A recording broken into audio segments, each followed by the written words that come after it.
उद्धव ठाकरेंची आज दुपारी 4 वाजता पत्रकार परिषद। महापालिका निवडणुकांच्या निकालावर उद्धव ठाकरे काय बोलणार याकडे सर्वांचे लक्ष। आरक्षण सोडत निघाल्यावर भाजपचा महापौर पदाचा चेहरा ठरणार। जानेवारी अखेरीस महापौर निवड होण्याची शक्यता, सूत्रांची माहिती। महापालिका निवडणुकीमध्ये अपेक्षित यश नाही त्याचं दुःख, पण अपयशामुळे खचून जाणाऱ्यातले आपण नाही। आपला श्वास मराठी हे विसरू नका। पालिका निवडणुकीच्या निकालावर राज ठाकरेंची पोस्ट। आम्ही पराभव मानत नाही, आम्ही चांगल्या प्रकारे लढा दिला। प्रतिकूल परिस्थितीमध्ये ठाकरे बंधूंनी 71 जागा जिंकल्या। मनपा निवडणुकीच्या निकालावर राऊतांचं वक्तव्य। बारामतीच्या गोविंद बागेत उपमुख्यमंत्री अजित पवारांनी घेतली शरद पवारांची भेट। जिल्हा परिषद निवडणुकीसाठी पवार काका पुतण्यांमध्ये खलबतच झाल्याची माहिती।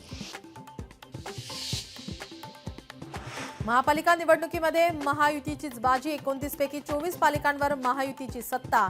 मुंबईत पहिल्यांदाच होणार भाजपचा महापौर। ठाकरे, पवार आणि काँग्रेसचा राज्यभरात धुव्वा।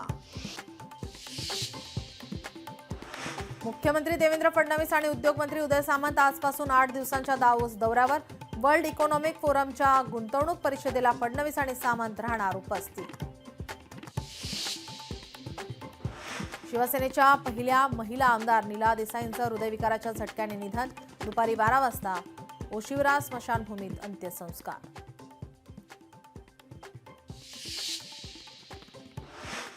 एकोणतीस पैकी 9 महापालिका भाजपने स्वबळावर जिंकल्या। महापालिकांवर झेंडा फडकवत फडणवीसांकडून ब्रँड देवेंद्रचा करिश्मा सिद्ध।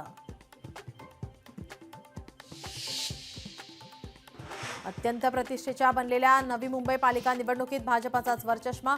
एकनाथ शिंदेंना धक्का देत गणेश नाईकच ठरले नवी मुंबईचे ठाणेदार। ठाणे महापालिका निवडणुकीत शिंदेंच्या शिवसेनेची सरशी। शिंदेंच्या शिवसेनेचा 75 जागांवर विजय। भाजप 28 जागांवर विजयी होत ठरला लहान भाऊ। ठाकरेंच्या शिवसेनेची अवघी 1 जागा तर मनसेला भोपळा।